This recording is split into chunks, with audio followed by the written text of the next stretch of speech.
अघोराचार्य बाबा कीनाराम अघोर शोध एवं सेवा संस्थान बाबा कीनाराम स्थल क्रेंगकुंड वाराणसी की प्रस्तुति। चैत्र नवरात्र की नौमी तिथि के अवसर पर भक्तजनों हेतु परम वंदनीय बाबा अवधूत भगवान राम जी का आशीर्वचन। ओम हरि ओम त्रिगुणाय विनाशाय पुत्रविनाशाय नमः मातकाय नमः। प्रिय बंधुओं, आदरणीय माताएं, आगंतुक सज्जनों, आप लोग एक ऐसे माहौल से निकलकर यहाँ पर एकत्रित हुए हैं जो आज के दिन बहुत से भारतवासी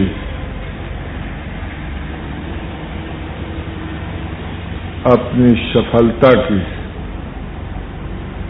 उन्माद में न मालूम वह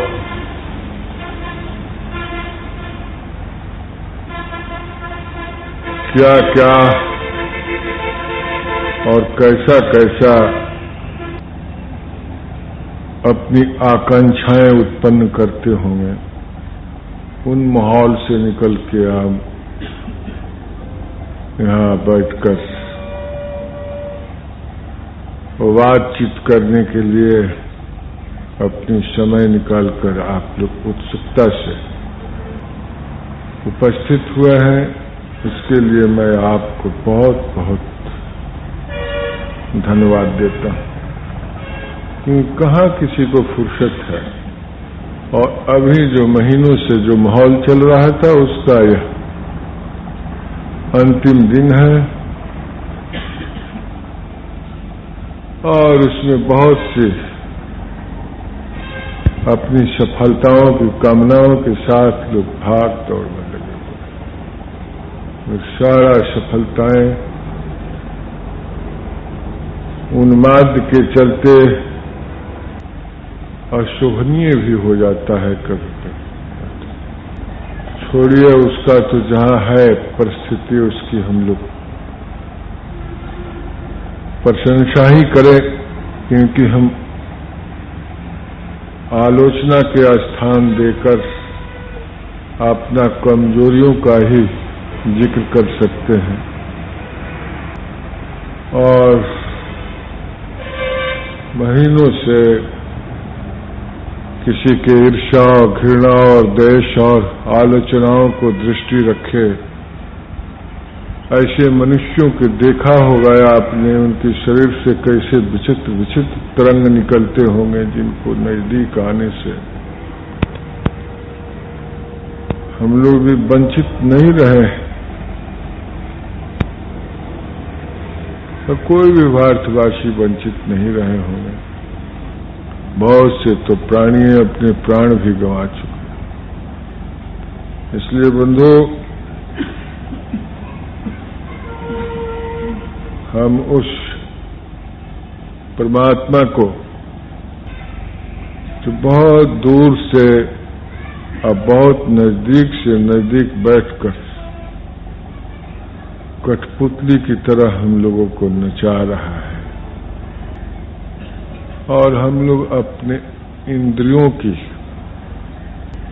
माध्यम से हर क्षण नाचते रहते हैं। कोई ऐसी क्षण नहीं है जबकि वो घृणई की भांति नहीं नाचते हो।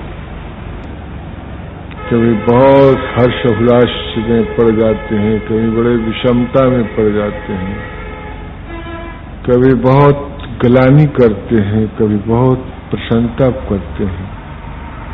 कितना यह अपनी दुर्बलता है, या उसे कहें कि जीवन के शायद वह क्षण हो सफलता का, और वहां सफलता नहीं है। दुख से भरा हुआ यह तमाम है अपनी जिस तृष्णा की वशीभूत होकर जो कुछ भी जिसके लिए करने के लिए हम करते हैं वो ही हमें उंगली दिखलाता है और बहुत से वह उसकी से बुरा भला भी कहा जाता है, सुनने के लिए बाध्य भी होता है। जैसे अपने पुत्र पौत्र पत्नी और संबंधियों के लिए जो कुछ आप करते हैं वो सब सार्थकता में न बदल करके वह निरर्थकता में बदल जाता है बंधु। यह संस्कार की पृष्ठभूमि में क्या कारण है न कहा जा सकता है। क्या हमारी अच्छी संस्कार नहीं था कि इस देश में, अच्छे समाज में, अच्छे कुल में और अच्छे मनुष्यों के बीच में हम उत्पन्न हुए हैं। तदपि वह जिस पूर्व होने पर चंद्रमा भी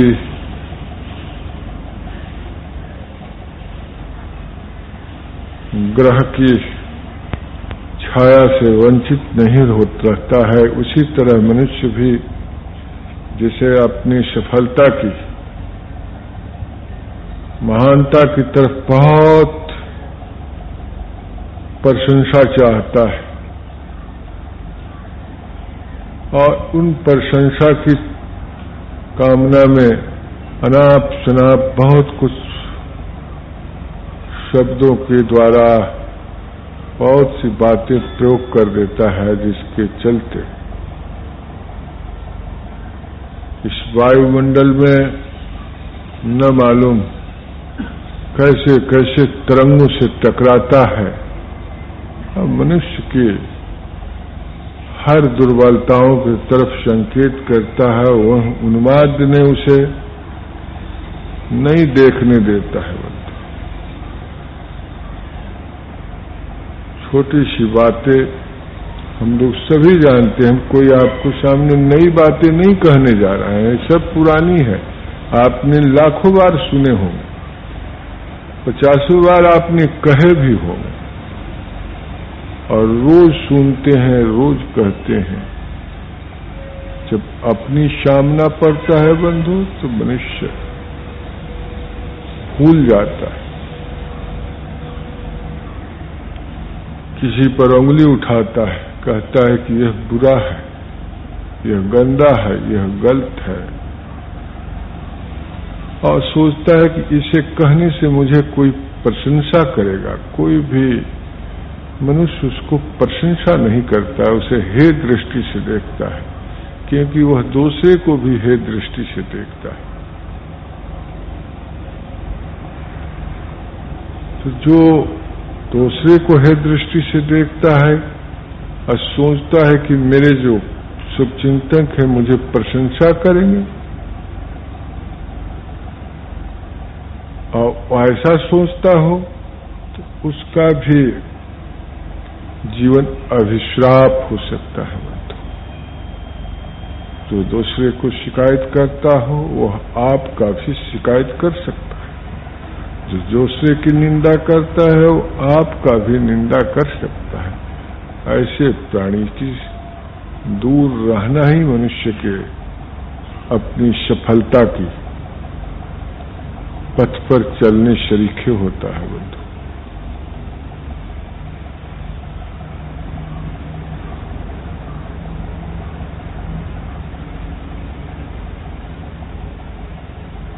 आंख का देखा हुआ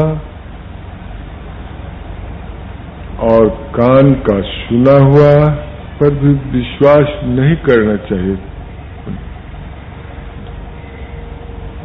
उस पर हम विश्वास करके जिधर तिधर बैना की तरह बांटते रहे कान से सुनकर, ये फलाने ऐसे हैं, तो हमारे से दुर्बल कौन हो सकता है? वह एक बार की पाना की तरह है जो एक बार पढ़ने के बाद आदमी झटक देता है और फिर वो कूड़ा खाना में बिक दिया जाता है, 2 मिनट भी नहीं लगता है। वो रामायण और गीता की पाना नहीं है जिसे कि 2 साल तक लोग सदा के, जब तक फट नहीं जाता है तब तक लोग उसे हाथ में पकड़े रहते हैं। ऐसे विचार वाले के यही होता है।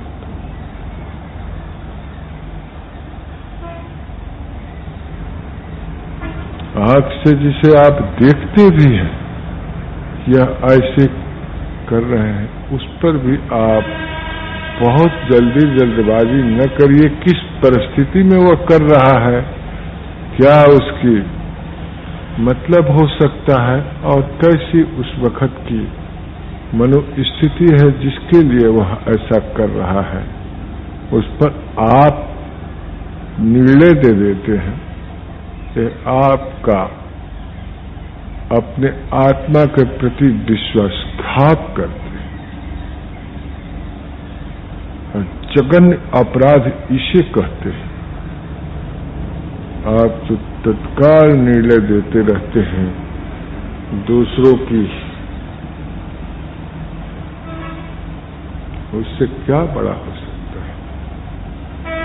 आपको कोई प्रणाम करता है, कोई दंडवत करता है, कोई मित्र मानता है, कोई साथी मानता है, कोई भाई, कोई चाचा, कोई काका का संबोधित करता है, उसे आप आशीर्वाद देते हैं, नारायण कहते हैं और नरों में सृष्टि मनुष्य की शक्ल में उसे देखते हैं।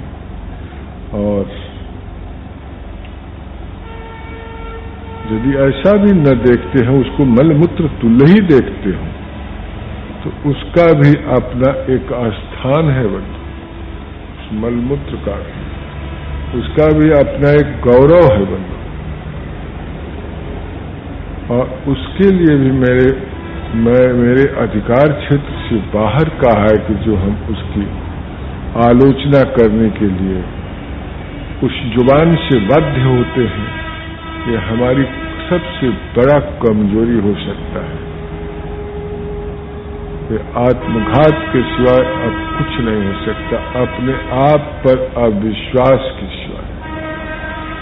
आपके पास इतना फालतू समय कहाँ है जो इस कृत्य के लिए आप बाध्य होते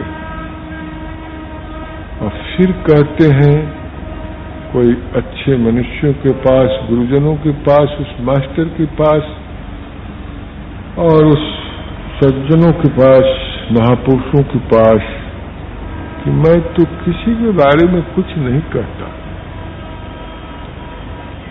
किसी के बारे में कुछ नहीं सोचता, किसी के बारे में कुछ नहीं सुनता, मैं अपने आप में ही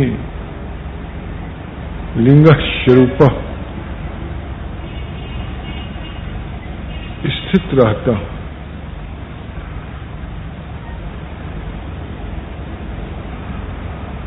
अगर न मालूम आप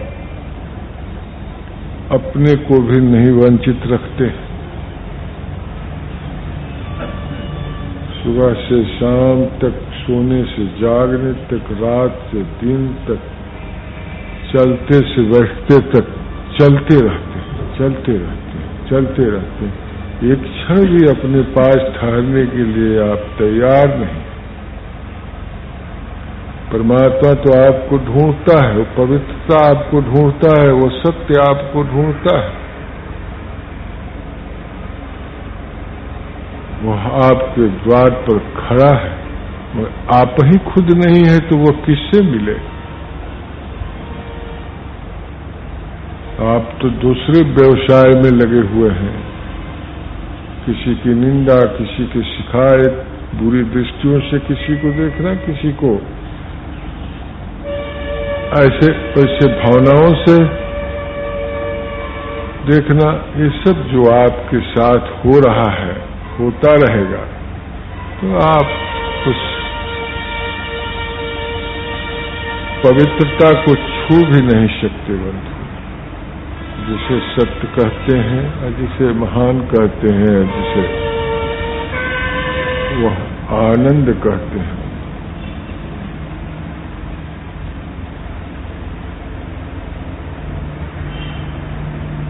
तो हमें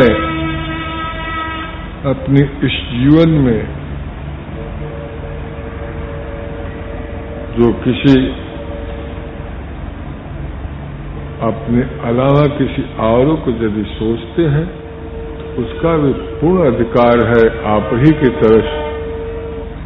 जितना शुद्ध से शुद्ध, जितना अच्छे से अच्छे, जितना स्वच्छ से स्वच्छ, निर्मल से निर्मल उस आनंद उठाने की, लेने की, उतना उसका भी पूर्ण अधिकार है।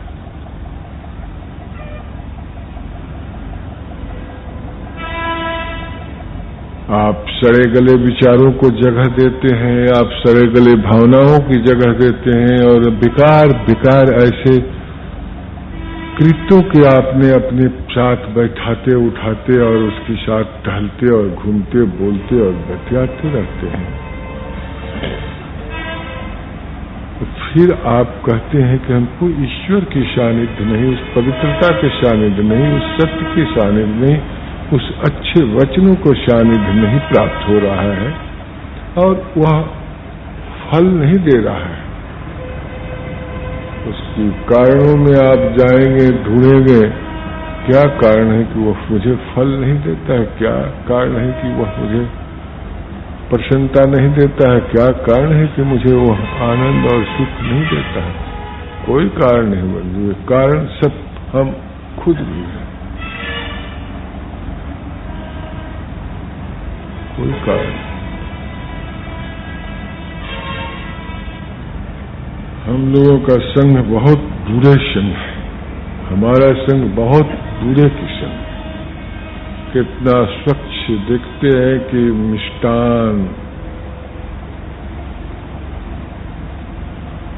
कितने स्वच्छ बड़े अच्छे अच्छे फल और फूल हमारे जुबान पर पड़ते,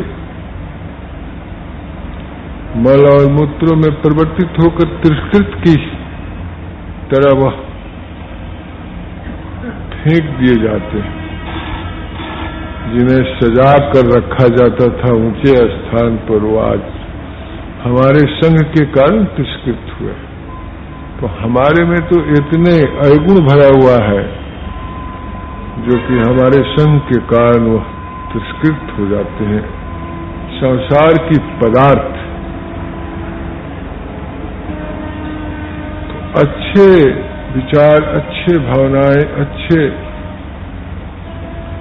जो सुख है, आनंद है, जिसकी आगमन होने वाला है, वह भी हमारे संग के चलते वह दुष्कृत में परिवर्तित हो सकते हैं। दुर्भावनाओं से वह संबोधित किए जा सकते हैं।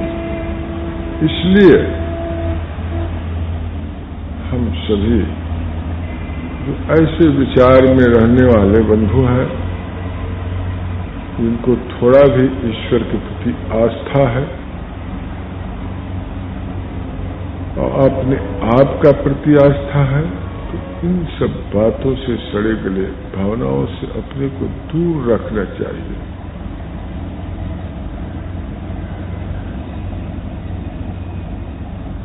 यदि वो नहीं रखते हैं तो हमारे और उसमें क्या फर्क है? कोई फर्क नहीं। जैसे उसकी भी हाथ पांव गोड़ सोचने और बैठने और खाने पीने की है, वैसे ही मुझमें भी है। मुझमें थोड़ा कुछ विशेषता होना चाहिए उससे, सामान्य से, और वह विशेषता यही होना चाहिए कि हम किसी की निंदा, किसी की शिकायत, किसी के ऊपर चरम चक्षु से न देखकर पवित्र चक्षु से देखें। किसी की हरेक, जिसे आप उसे गंदगी कहकर संबोधित करते हैं, उसको पवित्रता में देखें, आपको बहुत अच्छा लगेगा।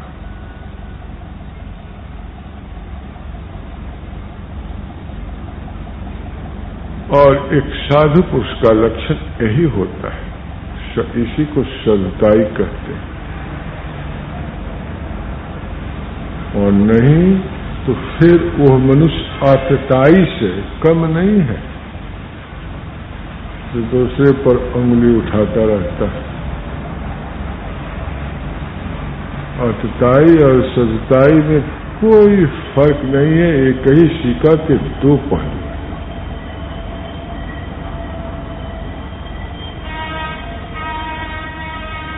हमें कितना वचन किसके साथ बोलना चाहिए,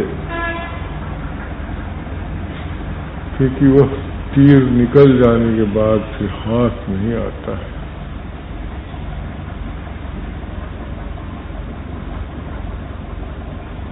उतना ही बोलना चाहिए। ऐसे अपने मित्र और साथियों के साथ खेलते, खाते, पीते, हंसते और मखौल करते, वो एक अलग बात है आपका, वो आपका जीवन का अधिकार क्षेत्र में आता है। उसमें कोई छल नहीं है, कोई कपट नहीं है, कोई उसमें अपनापन नहीं है, वो सब कुछ उस परमात्मा के ऊपर निछावर है। इसलिए वो तो आप खूब करिए। बहुत से मनुष्य किसी को किसी स्थिति में देखते हैं तो उस पर आलोचना करते हैं, अलक्ष्य लगाते हैं, हालांकि उसका मन में भी है ये बातें, मगर उसका तरफ से बड़ी बड़ी बातें बखारा जाएगा। जो जितने गंदे होते हैं वो उतना ही गंदगी की उपेक्षा करने की कृत करते हैं। आपने पुजारियों को देखा होगा, तो जितना पुजारी होता है तो उतना ही वो भाड़ के सरीखे उसका विचारे बड़ी लंबी चौड़ी और सब ये अद्भुत अद्भुत बातें सुनने करेगा, मगर उसका कृत्य देखेंगे हो वो खुद उससे त्रस्त रहता है। पूजा के वह अरी हो चुका है, दुश्मन हो चुका है, इसलिए ऐसा कृत्य करने में उसको कोई शर्म नहीं लगता। वो अपने आप से तो कभी शर्माता ही नहीं। शर्माना अपने आप से चाहिए, न कि हम दूसरे से क्या सीखें। वस्त्र हम अपने आप के लिए पहले हैं, आप रूपी भोजन और पराय रूपी श्रृंगार कहा जाता है। अपने रुचि के लिए हमने भोजन करते हैं, दूसरे के दिखलाने के लिए हम श्रृंगार करते हैं, दिखलाते हैं कि हमारे पास अनेकों तरह के ऐसे। हमारे बंधु बिल्कुल उल्टा है।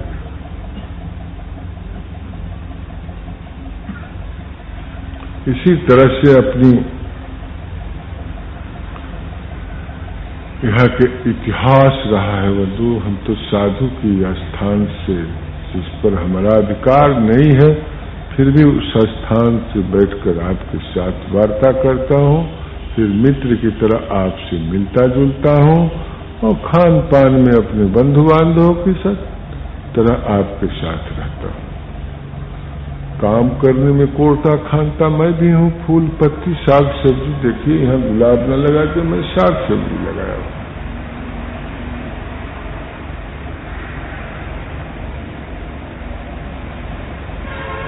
तो हमारी भी दृष्टि में, आपके दृष्टि में शायद कुछ और ही हो, मैं नहीं समझ पाता हूँ, नहीं कह पाता हूँ। तो बंधु, जो मैं कुछ कहना चाहता हूं आपसे वो यही है कि हम लोगों का मन में बहुत से तरंग ऐसे उत्पन्न होकर ऐसी विचारों को जन्म देता है, जिस विचारों को कहता है कि इसे व्यक्त करो, और उसकी व्यक्त करने पर क्या अपने पर प्रभाव पड़ता है, क्या दूसरे पर प्रभाव पड़ता है। हो सकता है कि दूसरे की तरफ से ईंटा और पत्थर भी झुककर उठा के फेंका जा सकता है। हो सकता है कि दूसरे का हाथ भी उठ सकता है, और हो सकता है कि दूसरे का कर दोनों एकत्रित होकर नतमस्तक भी हो सकता है, नम्रता भी पैदा हो सकता है और उदंडता भी पैदा हो सकता है। यह आपके विचार के ऊपर निर्भर करता है, आप कैसा शब्दों का प्रयोग करते हैं। अच्छे किए जो उसके लिए भी खुश सुख देता हो, शांति देता हो, तो आपको सामने उसके दोनों कर बंद होकर निम्रता देता है। और यदि आपने इधर से कुछ और ही किए तो उसकी हथेली झुककर उस पत्थर को उठाता है, उसकी शरण लेकर आपकी तरफ वो पत्थर को जो है फेंकता है। तो ये सब भी बातें हम लोगों का जीवन में मामूली सी बातें घटते रहते हैं। इससे भी उस ईश्वर का आज देखिए उसका महीनों से सालों से सुन रहे हैं, राम जी कथा इत्यादि, रामशिला इत्यादि। एक सी मस्जिद की चलते आज वो नहीं रहता तो एक कौम यहां पर बैठा हुआ है बंधु। वो हम ऐसे लोगों को साधु भी नहीं होने देता था, यहीं पर वह कौम रहा है। और तो और 1600 कुछ में 1700 की शुरुआत में जब यहाँ बादशाह अकबर इत्यादि था, तुलसीदास वगैरह था, ये कविता और कहानी और ऐसे रूप में देखे जाते थे, विरक्त साधु के रूप में। इनका भी आलोचना करने के लिए वह कौम बैठा हुआ था, उनकी उस रामायण को चुरवाने के लिए वह कौम बैठा हुआ था, जो आज उसी कुल जाति के लोगों को दाना खाना रोजगार का रोटी हो गया। आज उस जिसके नाम पर ये सब उत्पात हुआ बंधु, ये सब क्या था?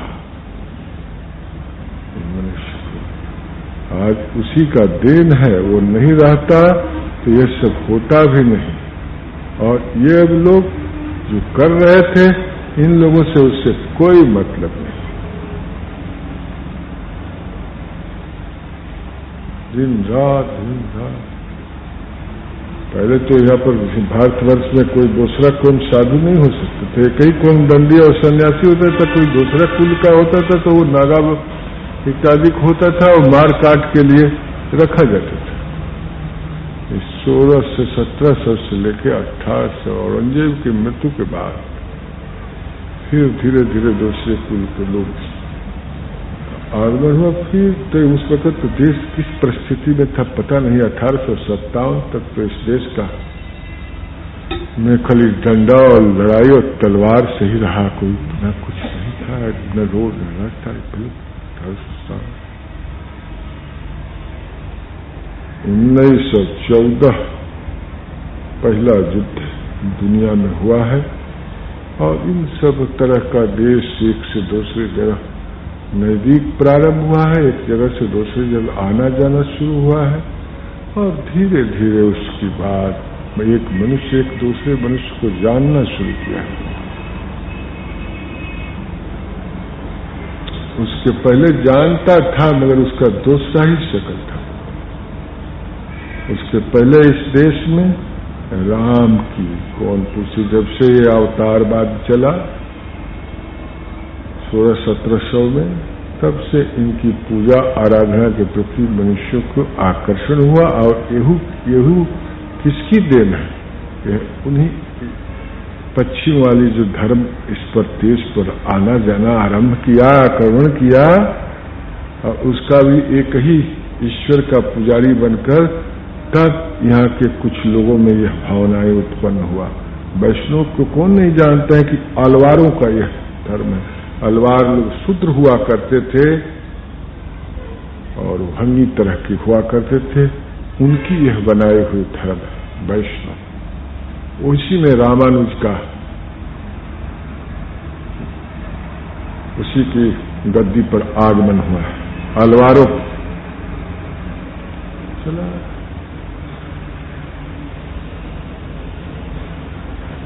इसी तरह से बंधुओं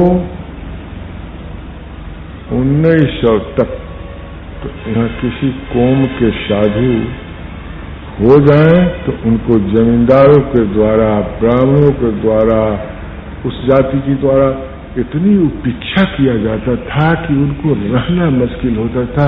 कहा जाता था कि इसको हटाओ, ये धर्म विरोधी है, ये कुकर्मी है, ये ऐसा, हर एक तरह के अकलंक लगाकर ईंटा पत्थर से उन्हें मारकर या तो नुआ देते या जहर देते जबरदस्त पड़े हैं, या गुंडों लफेरों के द्वारा ये सब व्यवस्था कराते थे लोग। इतिहास उसका देखोगे तो साक्षी है। जो घाट देख रहे हो काशी के, ये सब अहिल्याबाई की मराठों की है, सब महाराष्ट्रियों की बनवाए हैं, कोई उत्तर भारत का नहीं है। एक भी कोई राजा महाराजा का घोषला है तो नागपुर है तो कौन है तो कौन है, ये सब जब उनकी लूटी गई तो यहाँ जाकर हो गया। उनका क्या लूटा गया, वो अपने ही एक स्वरूप ही थे। वो भी अहिल्याबाई के वक्त कुछ महाराष्ट्रियों को ताड़ा गया था औरंगजेब के मारने के बाद, इसलिए देवता देवियों को जहां तहां फिर से प्रतिष्ठा किया गया। मंदिर मस्जिद का तो कुछ नाम ही नहीं था। उत्तर भारत का तो यही इतिहास है। सब सर्वाग्राह, ये जागरूकता आई है, बड़ी खूबी की बात है। वो बना रहेगा तो हम बराबर जागरूकता, नहीं तो एक छत्र राज फिर उनका हो जाएगा। और न रहे इस्लाम का ट्रस्ट न रहेगा, ईसाई का ट्रस्ट नहीं रहेगा तो हिंदू का भी ट्रस्ट से चाट जाने वाले हैं। ये हिंदू यहाँ के जो नए जमींदार, नए राजा लोग, राजनीतिक लोग हैं, एक को नहीं रहने देंगे। ऐसे है बंद।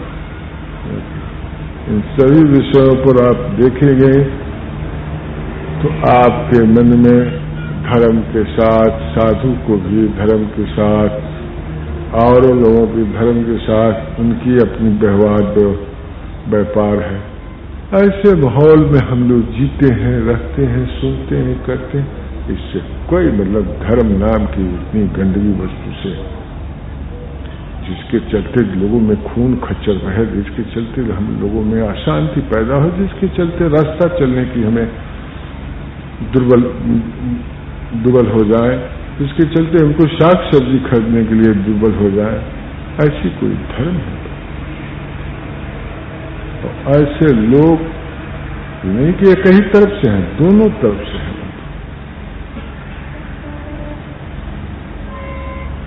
और उनकी दोनों तरफ का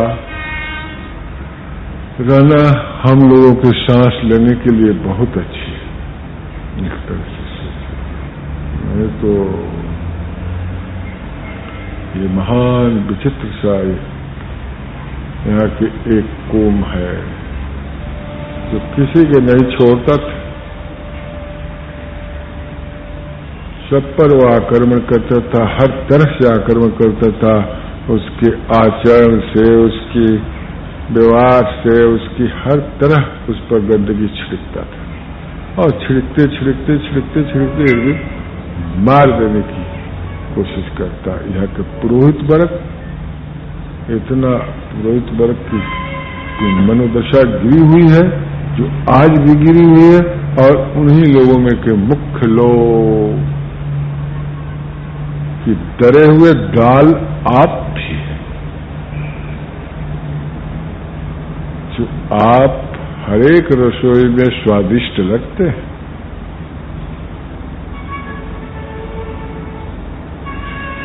और यह स्वादिष्ट लगने के कारण वही राम रस है, वो न पड़े तो वो भी स्वादिष्ट न लगे।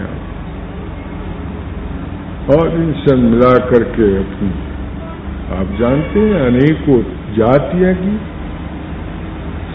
सब पदार्थ जब थाली में परोसा जाता है तो बहुत अच्छा लगता है। दाल है, सब्जी है, चावल है, रोटी है, अनेकों तरह के पदार्थों से ऐसी अनेकों जातियां हम लोगं का देश में है। कितना स्वादिष्ट जो रुचता है वो पचता है। कितना रोचक, कितना रुचता है वो सब।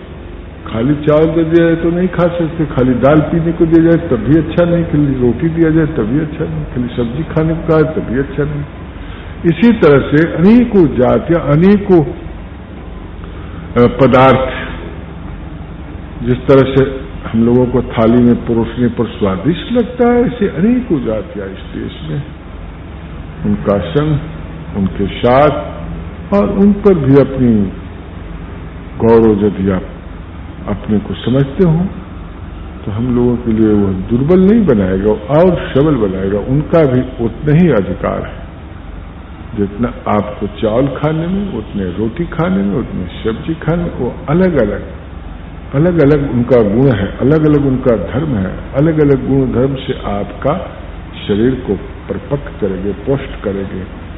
आप स्वस्थ रहेंगे तो स्वस्थ मन रहेगा, स्वस्थ चित्त रहेगा।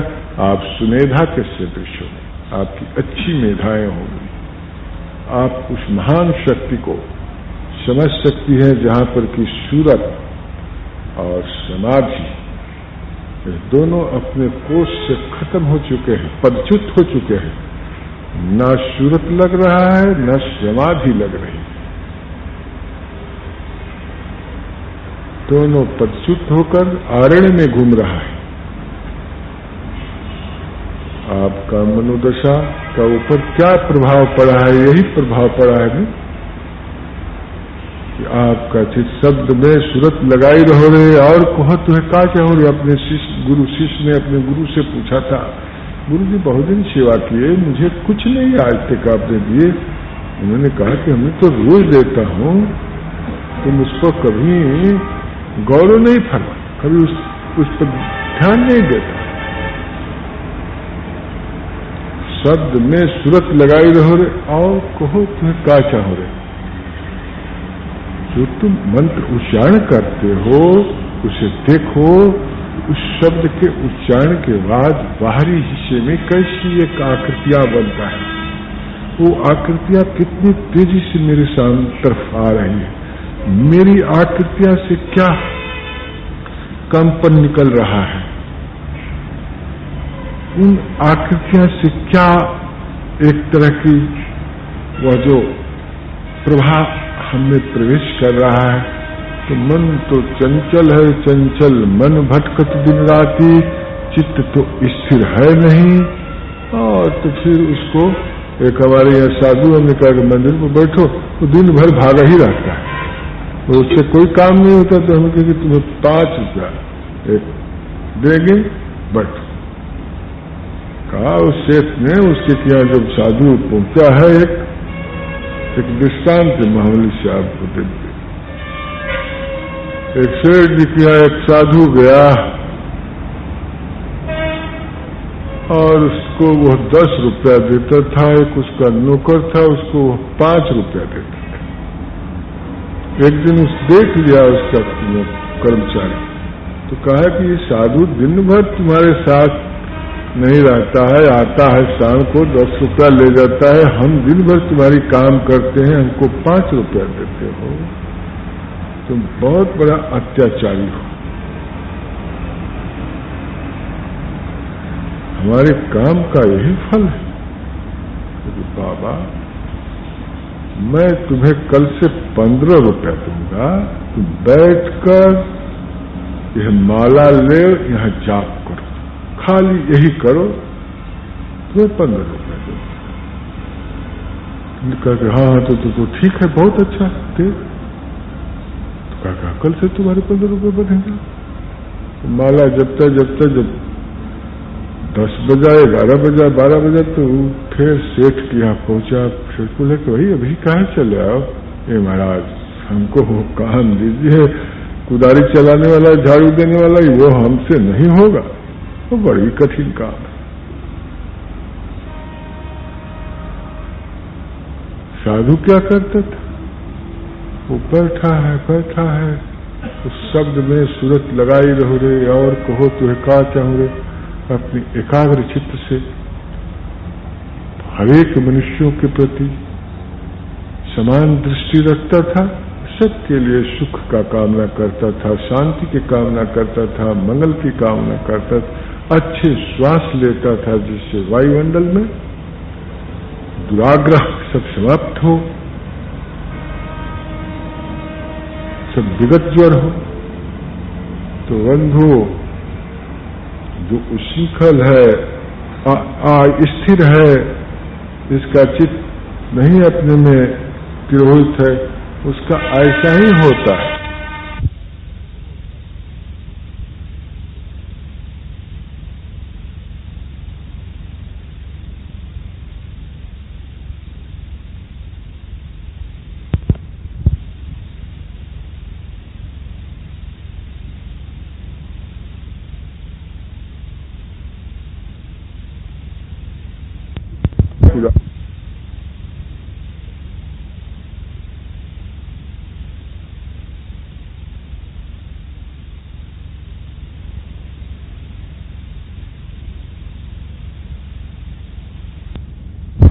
मुझे उसके लिए मैं क्या करूं? ऐसी ही दशा है। इसीलिए गुरु जी कहा था उससे कि शब्द में सूरत लगाई रहे और तुझे का चाह रे। उसी सूरत के बारे में मैं कहता हूं, यदि मनुष्य मेधावी हो जाए, और वो मेधावी तभी होगा जब हरेक पदार्थों की, हरेक जातियों की अपने साथ समन्वय रखेगा, उनके प्रति भी वो शाही पवित्र भावना रखेगा, आदर के भावना रखेगा, तब हम क्यों नहीं विजय होंगे? हम लोगों की यह शक्ति का उपासना होता है, कह तो देते हैं जुबान से, मगर हम लोग हर एक शक्ति की मूर्ति में देखते फिरते थे कि यह मूर्ति शक्ति है, यह पदार्थ शक्ति है, यह किताब शक्ति है, यह अमुक शक्ति है। ये सब शक्ति नहीं है। शक्ति आप एकत्रित हुए हैं, यह शक्ति है। आप न आवे तो हम किसी से बातों न करें, हमारा धर्म अपना घर में पड़ा रह जाएगा बंगली में। आप न आवे तो मैं किससे सुनाऊं अपनी बातें? हम आप न रहे तो ईश्वर भी ना रहे, ईश्वर भी हमारा शुक्र मानता है। हमने ईश्वर को बनाया है, ईश्वर मुझे नहीं। मनुष्य की इतना बड़ा, आज मनुष्य न रहे, और मनुष्य के ऊंची विचार, ऊंची भावनाएं न रहे, सड़े गले हो जाए, तो हरेक कृत्यों का जन्म होने लगे और हरेक कृत्य का नग्न नृत्य होने लगे। और हो भी रहा है, तांडव देख ही रहे हैं जहां कि तहां, कोई किसी को नहीं देख रहा है। वह बात तो करता है त्रिपिटक का, शांति, सुख, मंगल, और काम करता है गीता के, मारो, काटो, लूटो, चाचा हो, मामा हो, काका हो, दादा हो, भाई हो, बंधु, सब गीता की कृत्य करता है, बात त्रिपिटक करता है। ऐसे देश में हम लोग भी रहते हैं। कोई भी चक्षु प्रज्ञ व्यक्ति इसे जानता है, देखता है कि क्या है, इससे स्वर्ग मिलेगा या हिंसा से, झगड़े से? बिल्कुल बेकार होगा। इससे उनको विजय श्री मिल जाता है। जिनके लिए ये सब कुछ करते हैं, जिनके लिए बहुतों के खून बहवाए है, वो तो चले जाएंगे कहीं, यहाँ से 100 मील 500 मील जाकर बैठेंगे, अच्छे से उनको मिलेगी हवेलियां। इनको पूछेंगे भी नहीं द्वारी पर कि आप चाह पिए हैं कि नहीं, पानी पिए हैं कि नहीं, जिसके लिए ये खून बहा रहे हैं। वो देखिएगा 2 दिन बाद उनकी क्या हालत। ऐसा ही होता है बंधु, जिनके लिए चोरी करो वही फिर कहेगा कि चोरा है, वही लोग कहेगा कि ये तो कतली है, बदमाश है, गुंडा है, यह है, वह है। तो ऐसे कृत्य करके भी आप प्रशंसा का पात्र बनना चाहते हैं, और जिनके लिए किए उनसे यह असंभव है। इसकी संभावना कतई नहीं। और अपने से भी प्रशंसा प्राप्त करना चाहते, अपने आत्मा तो कभी प्रशंसा कर ही नहीं करेगा, वो तो मर चुका है। तो अपने जीवन में आप लोग ये बातें प्रत्यक्ष देखते हैं, और ये भी बातें मेरी सुन रहे हैं, तो यहाँ पर साधुओं के प्रति कैसी अवहेलना होता था ये भी सुन चुके हैं आपने। 2-4 साधु उत्तर भारत में, तुलसी कबीर, ये साधु की शक्ल में नहीं उस वक्त थे, वह कविता कहानी और लेखनी की बल पर नून रोटी खाते थे। नहीं तो यह कोम, जो एक कोम था यहाँ पर, इनको भी यहाँ से अपने सामने से यह रोड़ा हटा देना चाहते थे। सर्वस्व पर वही मीरा के देखिएगा कभी जहल दिया गया, हालांकि घर से चली गई इसलिए दे दिया गया, और आज सेवा वही को क्योंकि इससे उनका धर्म का उल्लंघन हो रहा था। वो पर पुरुष के साथ नाचती गाती, पर पुरुष के साथ, अरे हमारी तो संकीर्ण दृष्टि है रे, यह कारण तुम्हें मालूम होता है कि मैं पर पुरुष के साथ हूं या पर स्त्री के साथ वार्ता कर रहा हूं, यह हमारी सबसे बड़ी कमजोरी है। न मालूम, यह आंख की देखी बात है, कान की सुनी बात है, इन पर हम विश्वास करते चले जा रहे हैं। अपनी पत्नी पर, अपनी पुत्रियों पर, अपने पुत्रों पर, अपनी पुरुषों पर, यह हमारी जो बार बार यह हमारी संकीर्णता में उस पर आक्रमण जो करता रहता है, इसकी दुष्परिणाम, इस पाप का भी मुझे भोगना ही होगा। तो आइए हम प्रार्थना कर समाप्त करेंगे। हर हर नमः पार्वती, नमो शक्ति, नमो शक्ति, नमो शक्ति, नमो शक्ति।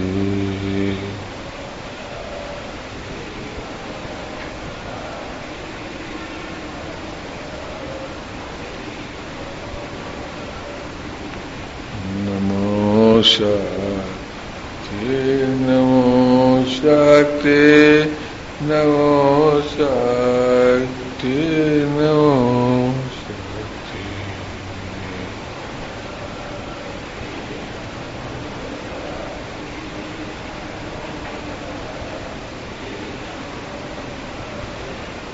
नमो शक्ति, नमो शक्ति, नमो शक्ति, नमो शक्ति।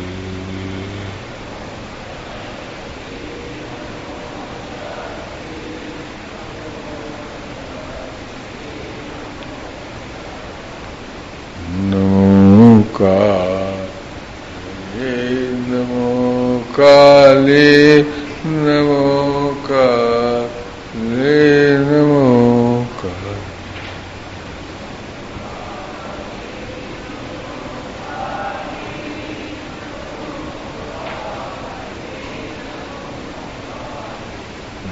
नमो दुर्गे, नमो दुर्गे, नमो दुर्गे, नमो दुर्गे।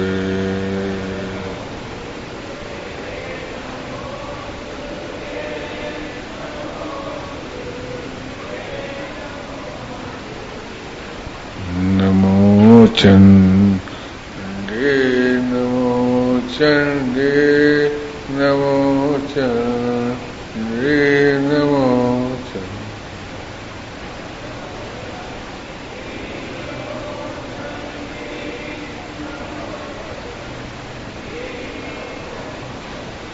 नमो तारा, नमो तारा, नमो तारा, नमो तारा।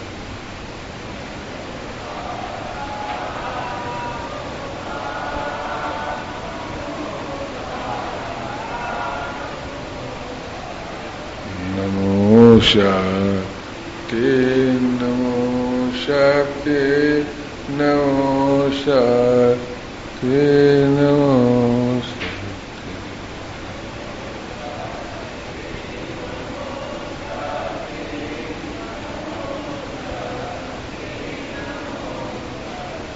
नमो शक्ति नमो शक्ति नमो शक्ति नमो शक्ति।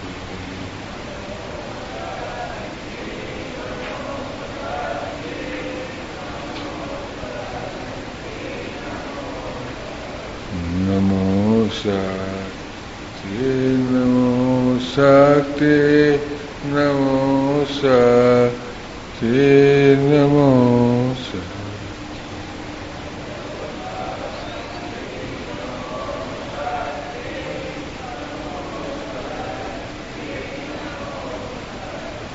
हर हर बोलो सर्वेश्वरी भवानी की। प्रिय बंधुओं, आप लोग जो नगर के हैं वो जा सकते हैं, कोई कार्यक्रम नहीं है ऐसे। और बहुत जो लोग सज्जन हैं वो इन उपासकों के बीच में इधर उधर भाग दौड़ कम करेंगे, थोड़ा मैं प्रार्थना करता हूँ।